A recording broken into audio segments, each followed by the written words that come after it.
بسم اللہ الرحمن الرحیم۔ اللہ کے نام سے شروع جو نہایت مہربان رحمت والا ہے۔ السلام علیکم ورحمۃ اللہ وبرکاتہ۔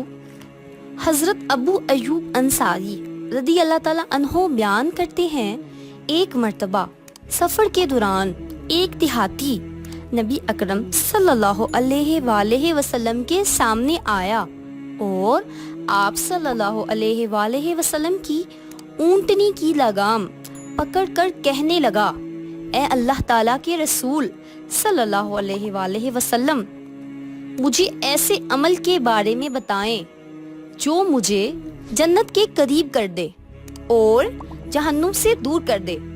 نبی اکرم صلی اللہ علیہ وآلہ وسلم وہیں رک گئے اور پھر اپنے اصحاب کی طرف دیکھتے ہوئے آپ صلی اللہ علیہ وآلہ وسلم نے فرمایا، اس شخص کو توفیق ملی ہے، یا شاید یہ فرمایا اس شخص کو یہ ہدایت ملی ہے کہ وہ یہ اہم سوال کرے۔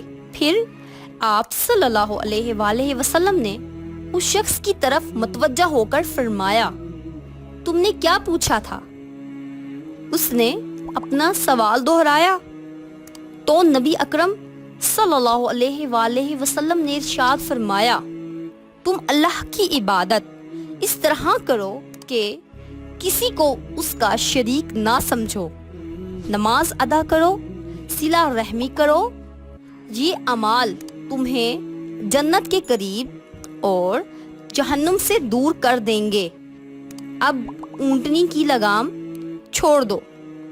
صحیح مسلم حدیث نمبر 104۔ جزاک اللہ خیرہ۔ Subscribe for more videos.